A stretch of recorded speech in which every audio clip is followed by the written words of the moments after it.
Here's a list of your exes from 1 to 10 in order. Oh, just kidding, this is actually my list. To all my gays, my sisters, my friends, and to everyone who's heartbroken and in love out there, welcome to my very special, very emotional, and very crazy vlog. For today's video, I'm going to confess everything. I'm going to spill the tea on my love life journey, from my innocent puppy loves in 9th grade, to my complicated decisions as a certified adulting adult. 10 exes, 10 stories of failure, confusion, and sometimes plain stupidity. We're going to talk about all of it, my friends. Why is it so hard to move on? Why are there people who are like ghosts, coming back to our minds even when we found someone new? And here's the million-dollar question: is polygamy or monogamy the answer to a broken heart? Join me as we revisit each chapter, each heartbreak, and every lesson I learned in 10 years of searching for love. Get your tissues ready, coffee, or maybe even some alcohol, because this is going to be a roller coaster ride of emotions. We will dissect the meaning of closure, or the lack of it, and how a person even came to the idea of having many partners. So, if you're one of those people wondering why you keep getting hurt, or how to truly move on, maybe you can relate to my story. This isn't to brag that I've had many partners. No, absolutely not. This is a journey of a heart that got lost, made mistakes, and slowly learned to rise again. So, hold on tight, my friends, and let's start turning the pages of my complicated love life. Let's get this heartbreak party started. Oh, 9th grade. The time of unironed uniforms and dreams as high as the grades we wanted to get. This is where it all began. He, my first love, my puppy love. You know that feeling when every glance from him makes you feel like you won the lottery? When every smile from him completes your day? That was us. It started with simple teasing, with notes written on the back of notebooks, until we became a couple. I thought back then, he was the one. I thought what I saw in movies would happen to us. We were young, dumb, and very much in love, or so I thought. But you know high school love, right? It's like bubblegum, sweet at first, then suddenly loses its flavor. Our story ended quickly. One day it was just over, just like that. No proper closure, no long explanations, it was just done. And that's where all my suffering began. It hurt so much. That first heartbreak, it's like being stabbed with a knife made of ice. Cold, numb, then suddenly an incomprehensible ache. I didn't know then that that pain, his absence, would become a ghost that would follow me in the coming years of my life. He was the one that got away who became the one I couldn't get over. Fast forward to senior high, I was supposedly a bit recovered, just a bit, okay? Someone new was making my heart flutter. New school, new life, new partner, right? I told myself, okay, Rages, this is it, I'm really moving on. And I entered a new relationship. He was kind, caring, everything you look for in a partner, he had it. Like ideal boyfriend material. But there was a problem, my dears. The problem was me. I was the problem. While I was with him, while we were sweet, there was a shadow in my mind whispering another name. Yes, you guessed it right, Mr. Grade 9. It didn't take long before I broke up with him. And what reason did I use? The favorite line of those who want to escape a relationship. I need to find myself. I need to focus on self-love. Just kidding. The truth is, I couldn't give my 100% because 50% of my heart was still stuck in the past. I used self-love as a good excuse to escape the truth that I wasn't ready to love again. In a way it was true, I needed self-love. But I used it to hurt someone who did nothing but love me, and that was one of the first red flags I ignored in myself. College life, the rebellion, the beginning of real life, and I admit, this is where my love life truly became a soap opera. Someone new arrived again, my third ex. We were happy. I felt, okay, this is serious now, we're in college, this isn't a game anymore. We enjoyed college life, attending classes, eating out, attending org events, like a perfect college couple. But my friends, there was another plot twist.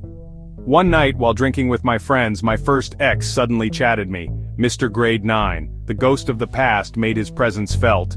And I, being foolish, replied.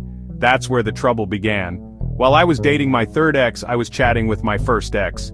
Two-timing, that's me. I didn't know what to do. Did I love my third ex, or did I just miss the feeling of being loved by my first ex? It was so confusing. The ending? I got caught. Of course we broke up. And in the midst of all that, my struggle to move on from my first ex got even worse.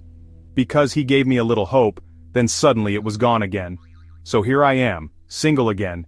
And even more broken because not only was I hurt, I also hurt someone.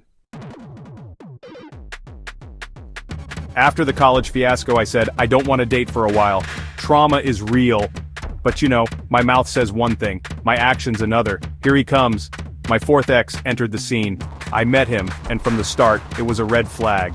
You know that feeling when something's wrong but you still go for it? That's how it was. There were things about him I didn't like, habits we didn't agree on, but because of the idea that maybe this is the way to forget my first ex, I still pushed through. It's so bad, right? I used someone as a rebound. What's worse, I was the one who pursued him. But my pursuit had no commitment, like, I like you, but this is as far as it goes. Don't expect anything, it's confusing, right? You're pursuing someone, but you're already saying it won't go anywhere. It was my twisted way of protecting myself from getting hurt again. I didn't want to commit because I was afraid of getting hurt, but at the same time, I wanted attention and affection to fill the void left by the past. Looking back, I was so toxic. I was the red flag. I was the problem that needed to be avoided. And because my life never runs out of plot twists, my fifth ex entered. Oh, this one is for the books. Our story was like an intramuros love story, romantic, right? Walking along old walls, a horse-drawn carriage in the background like a scene from a historical film, and in the midst of all that, under the moon, I told him the words, I love you. And this time I thought it was real. I thought, finally, I've found a love where the ghost of the past isn't the star. We were happy, so happy. But here we go again. My first ex suddenly made his presence felt again. I don't know what it is about that person's timing, it's like he always has a radar when I'm happy. And because I'm so weak, we talked again. That's where the confusion came back. Who do I really love? My fifth ex, who I'm with now, who makes me happy, or my first ex, who first made my heart flutter and who I still can't forget? It's like I'm in a game show and the prize is lifelong confusion. The ending? Another breakup. Because it wasn't fair to my fifth ex to be loved by someone whose heart was divided. After the intramuros heartbreak, I said, enough with the drama. I need something quick, something easy, something uncomplicated. And where did I find that? At a laundry shop. Yes, my friends, at the laundry shop. While waiting for my laundry to finish, I met my sixth ex.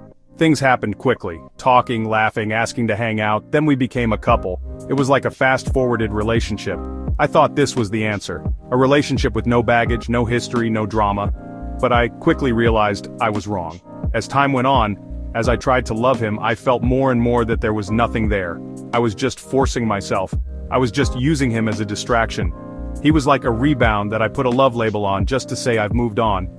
One day, as I was looking at him, I suddenly realized I don't love him.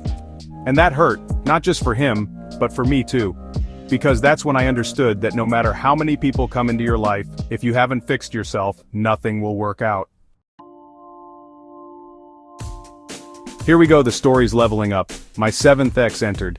This time I was the one being pursued. He made an effort, a lot. One time he gave me a bottle of whiskey. He knew it was my favorite drink. Gestures like that, right? They melt your heart. And because of his effort, I said yes to him. I said, okay, maybe this time it's real. I tried to be the A+ girlfriend. I was trying so hard to make it work, but something was still missing. One night while we were together, he told me, I love you. And I, so as not to ruin the moment, replied, I love you too. But deep down, that was a lie. I still didn't feel it. And what's worse, while we were together, I was flirting with someone else again. Yes, another third-party issue. I don't know why I did that. Maybe it was my way of self-sabotage, or maybe I was still looking for the thrill I felt with my first ex, and I was trying to find that in different people. Another relationship down the drain, another person hurt. College again, a new chapter, a new partner, my eighth ex. This was a different kind of relationship. We were more mature, or so we thought. I thought, because we were both in college, we would understand each other better. But this is where I experienced one of the most painful parts of my love life. Because of my popularity on campus, and the history of my past relationships, we became a topic on the university's freedom wall. Rages is so flirtatious. Poor boyfriend number 8, words like that. The bullying hurt. Not just for me but for him too. Every day there was pressure. Every day there was an issue. The relationship that should have been just ours became the property of the entire university. We couldn't handle the pressure. And in the end we also gave up. That's when I first said and felt the line, there's no forever. Because no matter how much you love each other, if the whole world around you is against you, you will eventually get tired. It was a painful breakup, not because we fell out of love, but because the world broke us apart. After all the drama, I entered a party phase. This is where I met my ninth ex, whom I called Z-Axis. Why Z-axis? Because he was completely out of my usual type, a different dimension, a party love story. Met in the noise, the lights, the alcohol, we became a couple. But this time, my approach was different. Because of all the pain I experienced, my heart had probably turned to stone. I told myself, I'm going to use rational thinking. I won't let emotions control me anymore. And what did I do? I made him look like a fool. You know how you intentionally do things to make him angry just so he'll be the one to break up? That's how it was. I manipulated the situation. I wanted to be the victim, even though I was the villain. I wanted to be hurt, so I would have a reason to say, see, everyone just hurts me.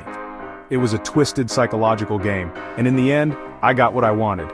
We broke up, and that's when I learned that rational thinking without a heart is not rational. It's just plain cruelty. I learned that you can't use intelligence to hurt people just to protect yourself. And here we are at the end, my 10th ex. But wait, did we even become a couple? No, this was my ultimate friend zone experience. We had been friends for a long time. Solid. But one day I confessed to him. I said, I like you. And his answer? We're just friends. Ouch.